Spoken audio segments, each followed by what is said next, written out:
Welcome back to another inspiring episode of Journey to Success. I'm Emily Carter, your host, and today we're diving into a topic that sparks joy and innovation in all of us, enhancing creativity. Joining us is an extraordinary guest, Dr. Claire Donovan, a creativity coach, best-selling author, and artist who's empowered thousands to unlock their imaginative potential and bring bold ideas to life. Claire, it's an absolute pleasure to have you with us today. Thank you, Emily. I'm genuinely thrilled to be here and explore a subject that's not just about art or invention, but about living with curiosity and courage to create something uniquely yours. I'm so excited to hear your insights.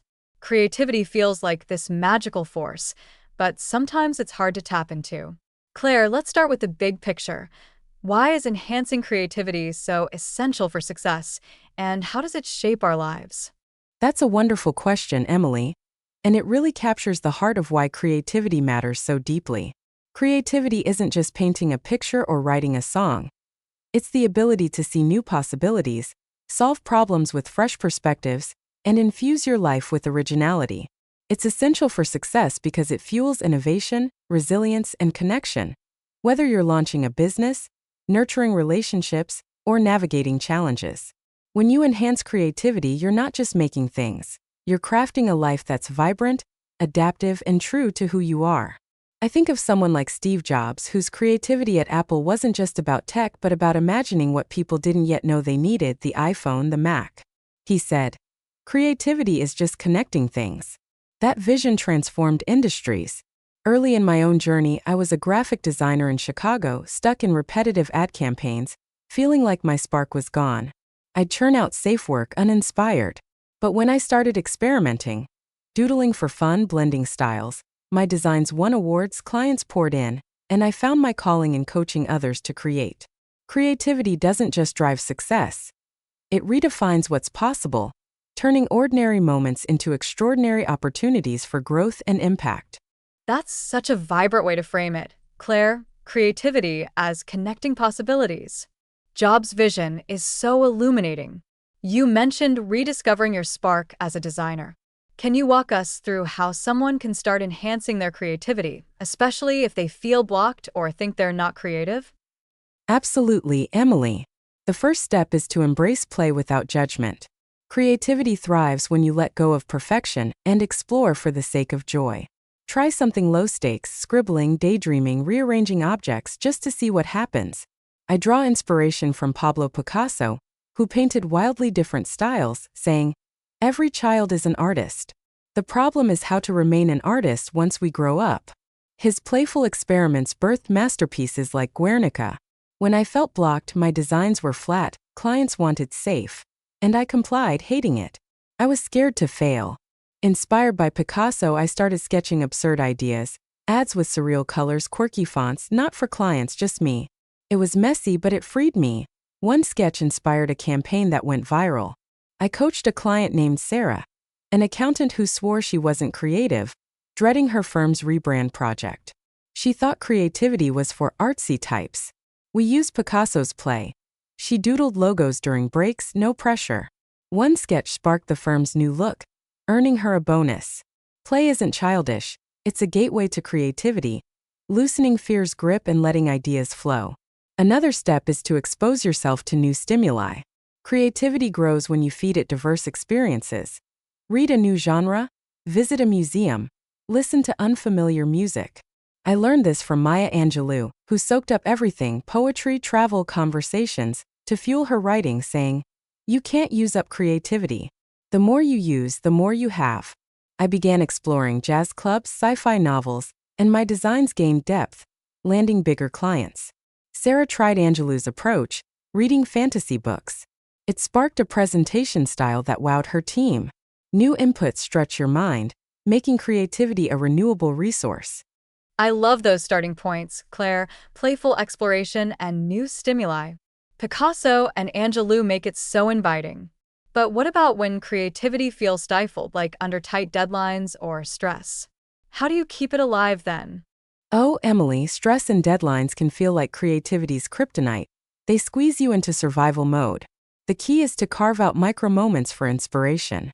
Even 5 minutes of a creative act, jotting ideas, breathing deeply, or stepping outside can reset your mind. One tool is a Spark file, a notebook or app for random thoughts, no editing. I draw from Lin-Manuel Miranda, who wrote Hamilton amid Broadway's grind by collecting ideas daily, saying, "You're only as good as your Spark file." His discipline turned fragments into a cultural phenomenon. When I faced a brutal ad deadline, stress killed my ideas. I'd stare at blank screens, panicking. Miranda's Spark file saved me. I jotted one word, freedom, during lunch, and it led to a bold campaign that won a pitch. I coached a client named Michael, a startup founder whose product launch stalled under investor pressure. He felt dry, stuck on safe plans. Inspired by Miranda, he kept a Spark file, noting wild ideas like gamifying his app during coffee breaks. One became his pitch's core, securing funding. Micro moments don't demand time. They gift you clarity, keeping creativity alive under pressure. Another strategy is reframing constraints as catalysts. Tight deadlines or limits can force sharper ideas. I learned this from Dr. Seuss, who wrote Green Eggs and Ham on a bet to use only 50 words, saying, "Constraints breed creativity." His focus made a classic. I began seeing deadlines as puzzles. My best logo came from a 24-hour rush. Michael reframed his budget limits, creating a lean app that stood out. Constraints, paired with micro moments, turned stress into a creative springboard, not a block. That's so energizing, Claire. Micro moments and constraints as creative fuel. Miranda and Seuss bring it to life. You've mentioned incredible figures like Jobs and Picasso. Are there other famous people whose creativity inspires you? Oh, definitely, Emily. Creativity sparkles in so many lives we can learn from. Take Frida Kahlo, whose pain fueled vibrant paintings, saying, "I paint my own reality." Despite illness, she created daily, blending surrealism and culture. Her work endures globally. When a client rejected my portfolio, crushing me, Kahlo's resilience pushed me to paint my emotions. Those sketches became my book's art, a hit. I coached a client named Olivia, a teacher whose lesson plans felt stale. Kahlo's boldness inspired Olivia to weave student stories into class. She won an education award. Another is Walt Disney, who dreamed up Disneyland amid skepticism, saying, "If you can dream it, you can do it." His persistence, sketching parks, pitching tirelessly, birthed magic. When my coaching program stalled, Disney's vision led me to brainstorm formats nightly. It's now global. Olivia, inspired by Disney, imagined interactive lessons engaging kids. Parents raved. Then there's Yo-Yo Ma, whose cello blends genres, saying, "Passion is one great force that unleashes creativity." He experiments constantly, bridging cultures. I adopted Ma's curiosity, mixing design with poetry. My talk sold out. I coached a client named Ethan, a chef whose menu lacked flair. Ma's blending let Ethan to fuse cuisines. His restaurants booked months out. These icons show creativity isn't fixed. It's a muscle strengthened by courage and connection. Those stories are so inspiring, Claire. Kahlo, Disney, Ma, they show creativity's endless forms. What about when fear of judgment or failure stifles creativity? How do you break through? Fear is a creativity killer, Emily. It whispers you're not good enough, freezing your ideas. The key is to separate creation from evaluation. Create first, judge later, write, sketch, ideate without critiquing. One tool is free writing. Set a timer for 5 minutes and let ideas spill. No editing. I draw from Julia Child, who mastered French cooking despite doubters, saying, "The only real stumbling block is fear of failure." Her fearless trials, burnt dishes, bold recipes made her a legend. When I started coaching, I feared my ideas were too weird. I'd scrap talks before sharing. Child's courage inspired me. I free wrote concepts daily, no filter. One became my signature workshop, Packing Rooms. I coached a client named Rachel, a writer terrified her novel wouldn't sell, stalling drafts. Inspired by Child, she free wrote scenes, ignoring quality. Her first chapter won a contest. Free creation sidesteps fear, letting your voice emerge. Another strategy is embracing imperfection. Your work doesn't need to be flawless, it needs to be yours. I learned this from Beyoncé, who releases raw demos, saying, "Perfection is the enemy of evolution." Her courage fuels albums like Lemonade. I used to tweak designs endlessly, missing deadlines. Beyoncé's boldness helped. I shared good enough work, refining later. It landed clients. Rachel embraced imperfection, submitting rough chapters. She's now published. Fear fades when you create freely and accept flaws as growth. That's so liberating, Claire. Free creation and embracing imperfection. Child and Beyoncé make it feel fearless. How do we sustain creativity long term, especially when routine or burnout looms? Sustaining creativity is like tending a garden. It blooms with steady care, even through dry spells. One habit is daily creative rituals. Set aside time, 10 minutes, to doodle, write, or brainstorm, no goal but exploration. I learned this from Toni Morrison, who wrote daily, saying, "Writing is a way of living." Her routine birthed Beloved. I sketch ideas each morning. My coaching grew from those sparks. I coached a client named Anna, a lawyer whose cases dulled her spark. Morrison's ritual led Anna to journal stories nightly. She now writes op-eds.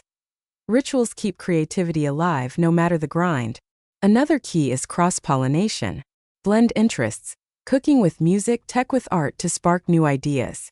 Leonardo da Vinci mixed anatomy and art, saying, "Learning never exhausts the mind." His sketches fueled Mona Lisa. I blend coaching with poetry. My workshops stand out. Anna mixed law with theater, creating vivid briefs. Her firm noticed. Cross-pollination refreshes your mind. Also prioritize rest. Burnout kills creativity. Rest restores it. Ariana Huffington champions sleep, saying, "Renewal is the key to creativity."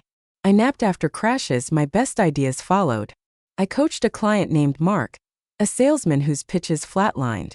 Huffington's rest led him to meditate. His campaign soared.